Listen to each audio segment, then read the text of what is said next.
tonight we are going to do the definitive list. This is the list. It doesn't matter any other lists out there. Doesn't count. These are the 5 worst comic book movies of all time. Theo has his own list. I have my own list. Actually, let's just lay out some rules here. So this doesn't have to be like normal. It doesn't have to be only from the Marvel era, current Iron Man on up, 2008 on up. But this can encompass any movie in the comic book genre. And it doesn't have to be in 4K. It can just be like any movie in general. I limited my best and worst movies to stuff I actually saw or that I've tried to see and I couldn't get through.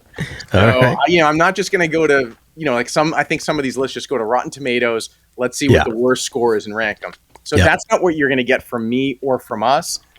So maybe some of the movies that you were hoping won't be there, or maybe something will be unexpected. So I think it's going to make for an interesting show.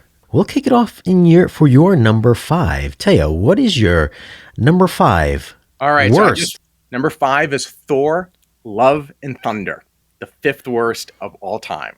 And I will tell you why I said it. To me, Thor, Love and Thunder is the MCU equivalent of Star Wars Episode 8.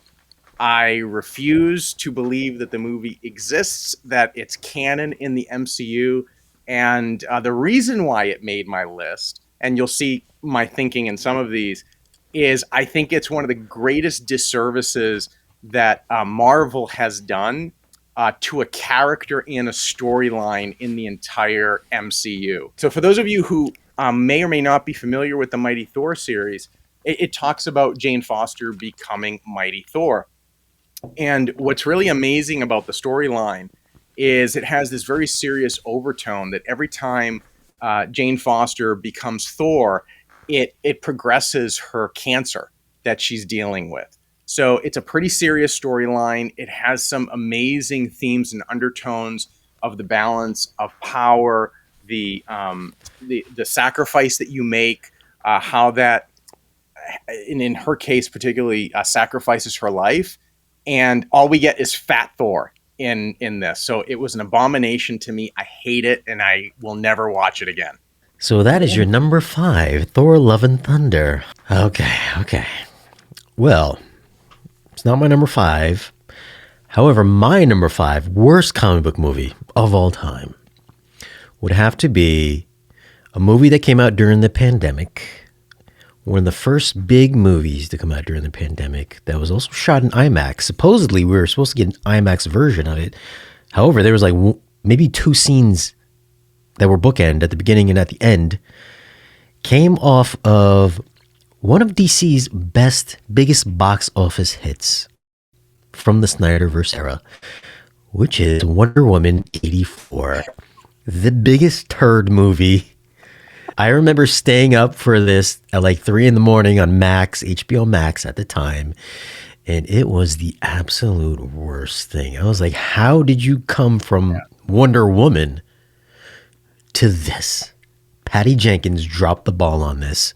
Actually, I think Zack Snyder may have helped write the original Wonder Woman, and I don't think he had a hand in the second one. And the branding, the advertising campaign for it was fantastic. And I was totally psyched. And I agree.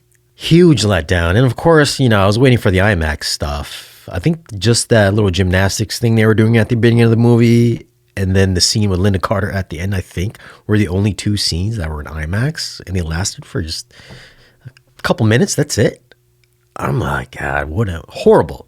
That's a worthy one. All right, so you want my number 4? Let's go. Number 4, Theo. Theatrical release of Justice League. So let's be clear. Theatrical release of Justice League. What DC allowed to happen with the Justice League is absolutely unforgivable. This movie's awful. It's bombastic. It doesn't do any justice whatsoever to what Zack Snyder's vision was, and I hate it. It's one of the only movies I've ever fallen asleep in the movie theater watching and couldn't wait to get out. And if I had not gone with one of my kids, I would have walked out. And I don't know that I've ever done that in a movie before. just the way it looked. It was really colorful. I was like, this is not right. And yeah, and especially the fact that it's such a good storyline in the DC comics. That's the other kicker. And if DC had done nothing else but actually taken their animated version of this and made it into a live action, it would have been better. This is an utter catastrophe with what happened. my number 4 worst movie that I will never watch again also comes from the DC era. She came from the Suicide Squad to get her own solo movie. It would be Harley Quinn and the Emancipation of the Birds of Prey. I don't even know. It's so long. I don't even know the full name of it, but Harley Quinn. What another atrocious movie. I mean, that was kind of tight. I couldn't figure out if it was going to be Wonder Woman or this one, but I think Obi-Wan made it a little bit more, what was his name, Black Mask or something like that? He was maybe the only redeeming quality in the movie, just a little bit. But I don't know, she was like really kind of sexy in Suicide Squad. And then she went and lopped off all her hair. And then I don't know what happened. I just don't know what happened. And then the rest of the team didn't really look like their comic book counterparts. Understand all the girl power and everything, but it just didn't work. It was so bad. Good at all. I'm trying to think if there was a good action scene in it. I don't think so. I don't think anything was redeeming about it. I mean, she didn't redeem herself in the Suicide Squad, but Harley Quinn and the Emancipation of whatever, or maybe it's Birds of Prey and the Emancipation of Harley Quinn. Yeah, I think that's what it is. Okay, I think that's what it is. So that's 2 hours I got back in my life. Oh, you didn't see it? No, Oh that one I avoided. I had a bad feeling about that one. You should watch it anyways. Just get out of the way. When you come over next Just time, do we'll it. put it on for 5 minutes, and then that'll be it. God, I'll be snoozing in your seat. Let's go. You're number 3. All right. What do you got? My number 3 is, I can't figure out, and I hope Marvel gets it right, Fantastic Four 2015. What on earth was that? That's another one where I actually stopped watching it, which is uncharacteristic. So what I started doing is I started going, let me look at some of the critic reviews, because they're just fantastic when they wreck it.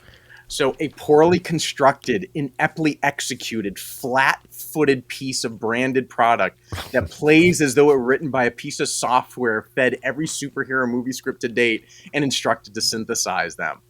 Even that's being kind. An utter catastrophe, total disservice to this epic superhero team and family. And I just think it almost was the result of why it's taken so long to get Fantastic Four back on track. Just very, very disappointed and frankly angry about this version. So that's my number 3. Oh man, I kind of forgot about that one. Yeah, well, Yeah. there you go. Okay. However, I think if you were to just make it a sci-fi movie, like if you didn't link it to Fantastic Four, it might have been a better just like fantasy sci-fi movie. Okay, my number 3. Since we're talking about a disservice to the characters, I'm already a little upset about the fact that this guy's not like 5'2" or 5'4". He's a handsome 6'5" tall man with claws. But then they went and took the merc with the mouth and just shut his mouth up. It would have to be X-Men Wolverine Origins. My number 3. I don't know what they did. I mean, we wanted that Deadpool that we have now. Yeah. Right. Yep. He kind of started off that way. I was like, oh, maybe he'll get his costume at the end of the movie. Then I don't know. They sealed his mouth. What was that, man? They sealed his mouth. And was this the one where they had Gambit? This was, right? Yes, it was. Yes, it was. Gambit was in it. Oh God. I mean, listen, I'm not hating his portrayal of Gambit. I thought it was okay. I mean, he did have the accent and he did the cards. So technically, he was kind of comic book accurate.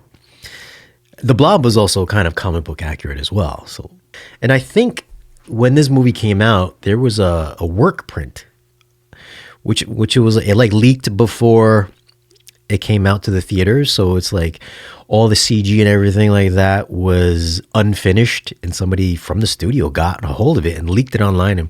And back in those days, in my younger days, of course, I was pirating movies. So I was like, oh my God, they have a full resolution copy of this movie.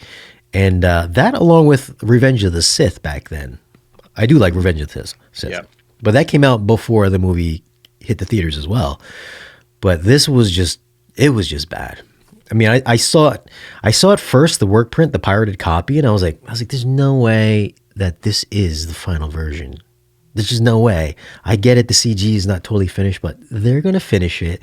They're going to streamline it and make it a lot better, because it can't be this cheesy. And it was equally as bad, but just better looking. Well, and to your point, it's, again, such an iconic character with Wolverine. You have all of these different dimensions that you could explore, right? Okay, living forever, all this thing with Sabretooth and the relationship with the brother.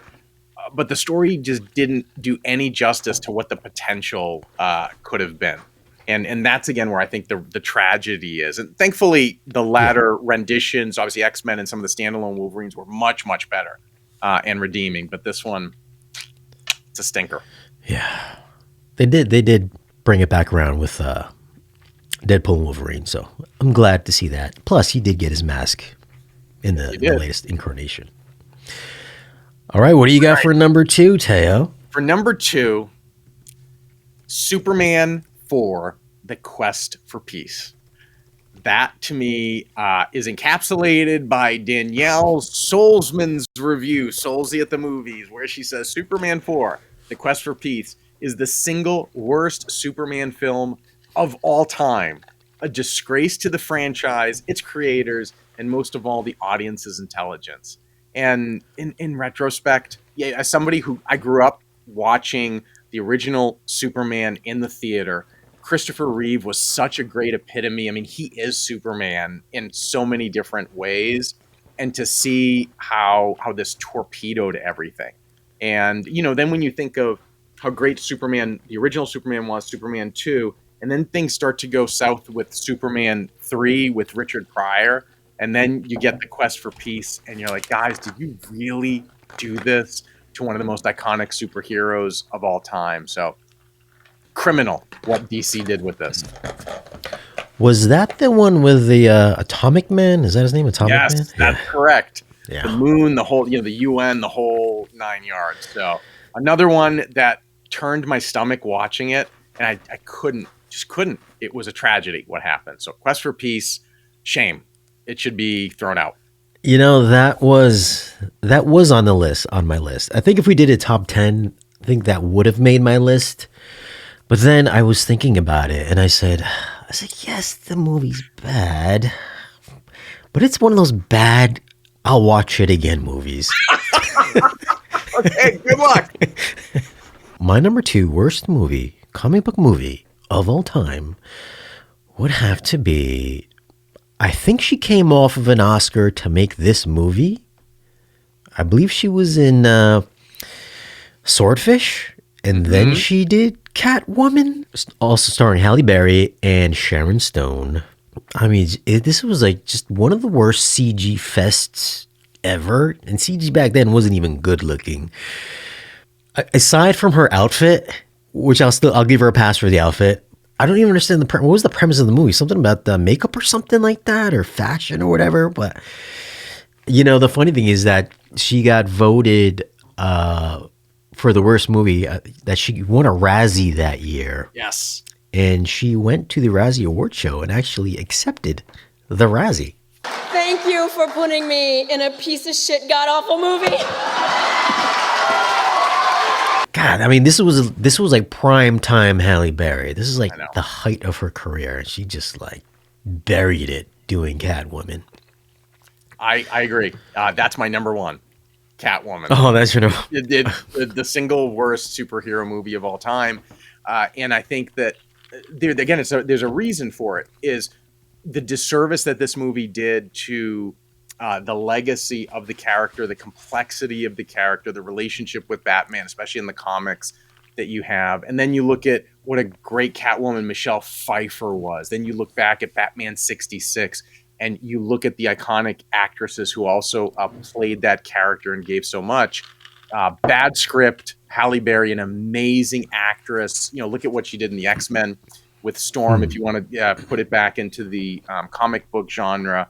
And again, very disappointing. DC, you guys have disappointed me so much in your live action movies. Your animated movies are amazing, but yeah, just a turd with this one. Yeah, she was a Patience Phillips, a meek graphic designer who discovers a conspiracy within the cosmetics company she works for. So yeah, it did have to do with cosmetics. I knew it. Okay. It was so bad, it was just a little piece stuck in my head. Cosmetics. I mean, really? This was the story? So that was your number one. Well, your number 5 is my number one. This is just an absolute, I feel like this might be the turn of Marvel. Thor, Love and Thunder. Yeah. It's just, how do you go from 2008 on, banger after banger after banger? Not that all the Marvel movies were my favorite, but I mean, they were just knocking billion-dollar box office one after another. And then, I know a lot of people hated the Thor 2, The Dark World. That is my favorite Thor because it was dark. It took place out in outer space. Yeah. The Atmos is really good on it. Better sounding than the original ones. Better sounding than the sequels because they had that laser fight at the beginning of it. I don't know why people hated it because it was just so dark. There wasn't any comedy in it, I guess. But that's what I liked about it because it was a little bit more DC than Marvel. Then they went with Thor Ragnarok. I was like, they're really switching it up here. I was like, okay, I guess it's okay. I mean, it's kind of serious, but kind of jokey. But then he just turned it up to 10.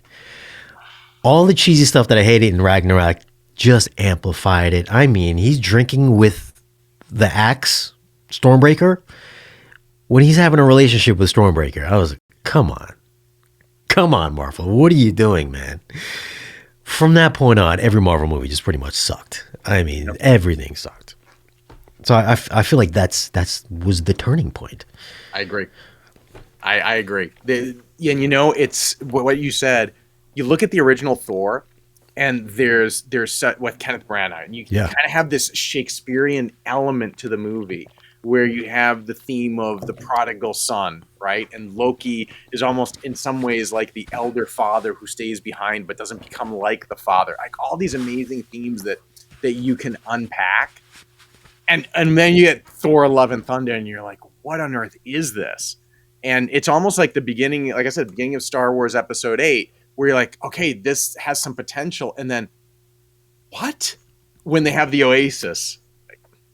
I don't know, guys. I don't know. Yeah, they had they did kind of touch on, well, they did, right? She had cancer in the movie. She did, but Jane. Yeah, she did. But then she died. And then she went to Valhalla. I was like, okay, maybe they're gonna really make it serious. But then it's like, that should have been the movie. And then they totally just, well, God, what's Christian Bale's character's name in it? Gore? His name was Gore, right? Yeah, and it's different in the comic. That's the other thing. There's a different enemy in the comic. I just wish they had done the comic. So guys, if you hate Thor, Love and Thunder, absolutely pick up Mighty Thor, the comic, read that, and see what the movie could have been. And you'll agree that this is just an abomination of what happened. Well, guys, those are our picks for the 5 worst comic book movies of all time. Do you agree with our list? Or do you think we're totally off base? Whatever it is, leave your comments down below and write your list down in the comments as well. Thanks for watching, and we'll see you in the next video.